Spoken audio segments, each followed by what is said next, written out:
Membahasnya lebih lanjut, kita telah terhubung dengan pengamat politik Panggi Syarwi Caniago. Selamat sore, Bang Panggi. Selamat sore. Ya, Bang Panggi, kalau melihat pelantikan hari ini di detik-detik terakhir sebenarnya ya menjelang berakhirnya pemerintahan Kabinet Indonesia Maju, tersisa kurang lebih 7 bulan. Anda melihat sudah tepat dengan pelantikan Mas Ahaye dan Pak Hadi sebagai menteri hari ini? Ya tentu tepat bisa iya, bisa tidak tepat karena memang itu lagi dibutuhkan ya. Mungkin orang-orang terbaik, putra-putra terbaik bangsa untuk membantu kerjanya Presiden Jokowi untuk menyelesaikan semua janji-janji politiknya, semua yang menjadi cita-cita beliau. Bagaimanapun kan Presiden pernah mengatakan bahwa visi menteri tidak ada, yang ada hanya visi Presiden.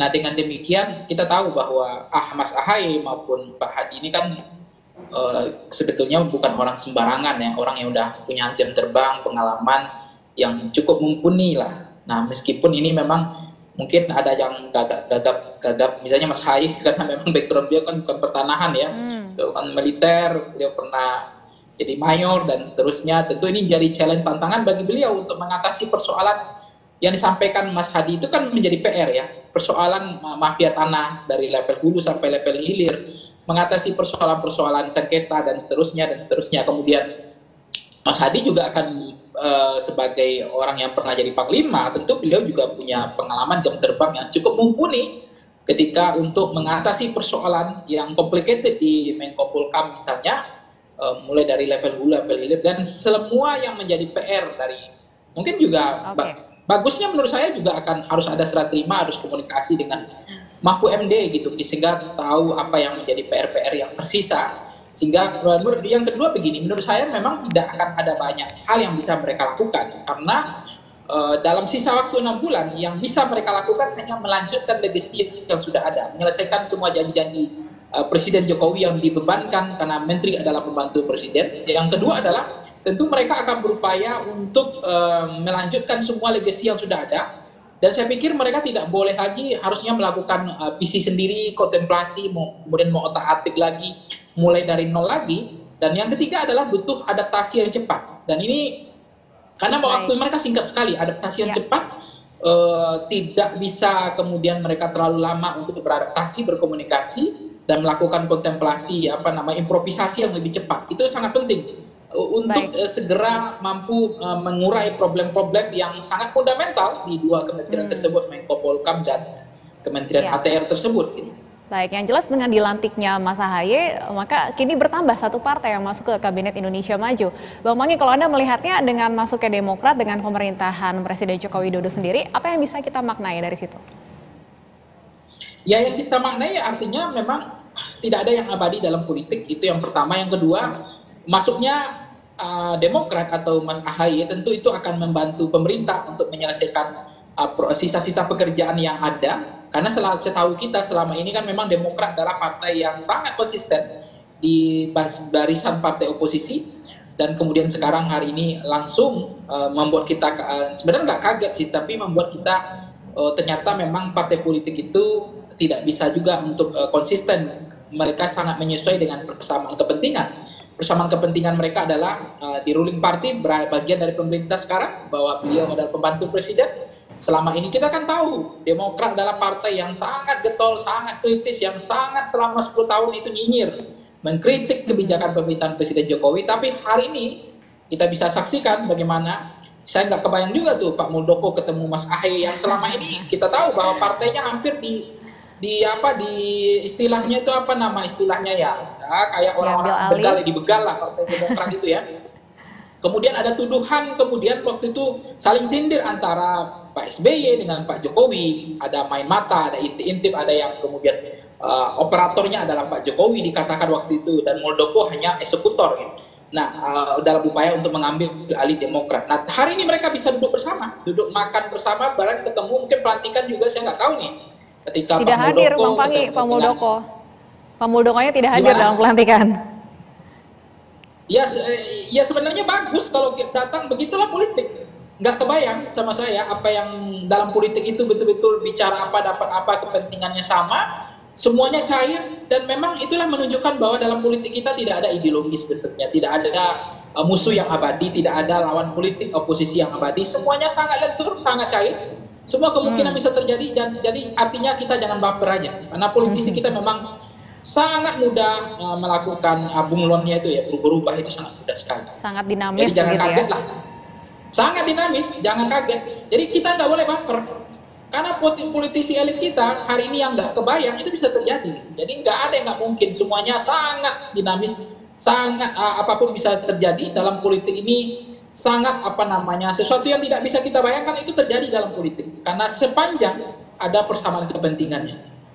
Baik, ya seperti yang Anda sampaikan tadi, Bapaknya sudah menyinggung mengenai Pak Muldoko yang sebelumnya punya masa lalu, punya konflik dengan Mas Ahaye. Tapi Anda melihatnya Kabinet Indonesia Maju akan tetap solid?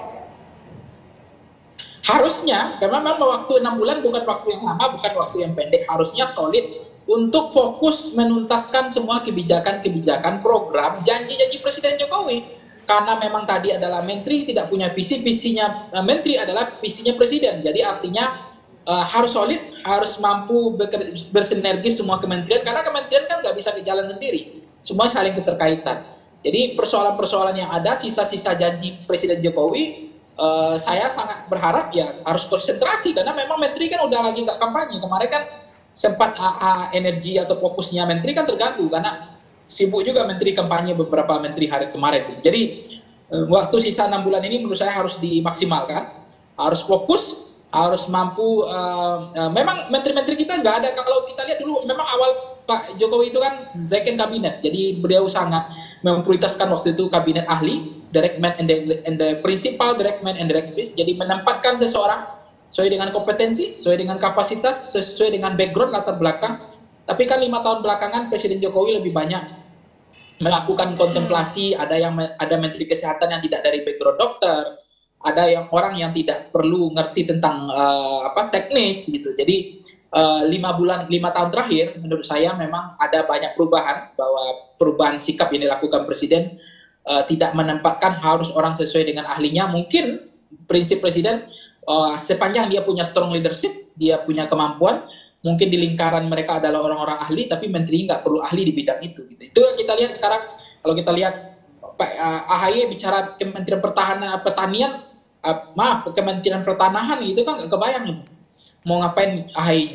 Jadi tapi kan lingkarannya tentu harus di backup, di software hardware-nya di upgrade, bahwa mereka harus paham juga tentang itulah ilmunya itu dari Pak Cahyo sebetulnya, Pak Hadi ya. Pak Hadi ilmunya itu apa problem, apa permasalahan, apa PR, apa yang harus diselesaikan, apa mafianya seperti apa, harusnya transfer ilmunya itu dari Pak Hadi langsung ke Pak AHY gitu. Jadi poinnya di situ sih, poinnya nggak mudah memang, tetapi Presiden selama ini juga kita nggak kaget, memang Presiden jarang sekali menempatkan orang sesuai dengan keahliannya gitu. Ya, karena kalau melihat menteri sebelumnya pun Pak Hadi juga punya latar belakang militer, Bang Panggi. Anda melihat sebenarnya strategi apa yang sedang dimainkan Pak Jokowi di pos Menteri ATR BPN ini?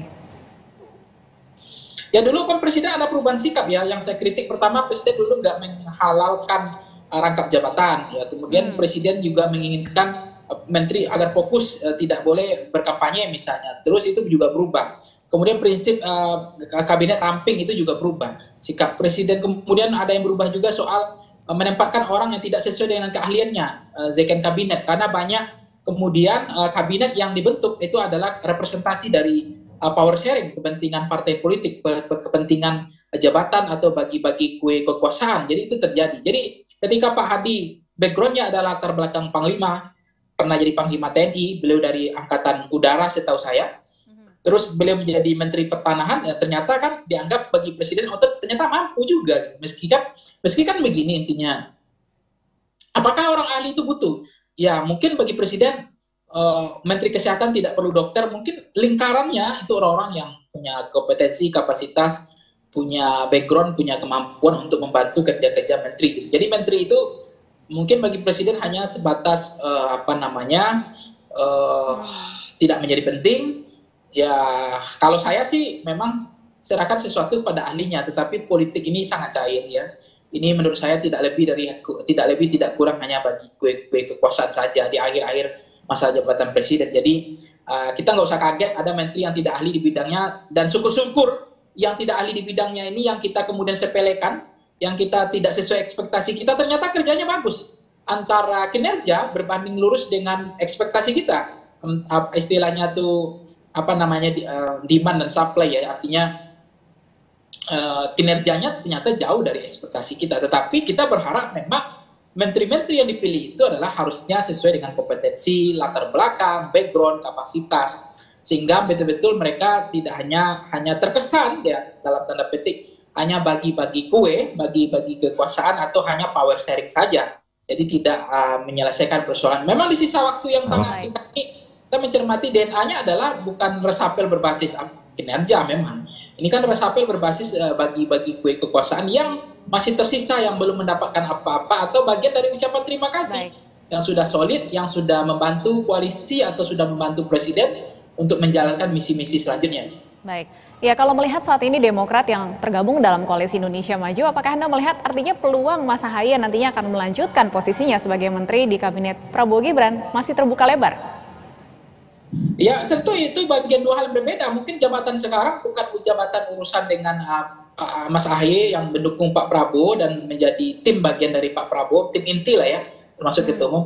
Yang ini mungkin bagian dari yang lain. Jadi artinya setelah ini pun nanti Ahaye, kalau setahun ini yang sangat kasihan, sangat disayangkan ya kalau hanya setahun.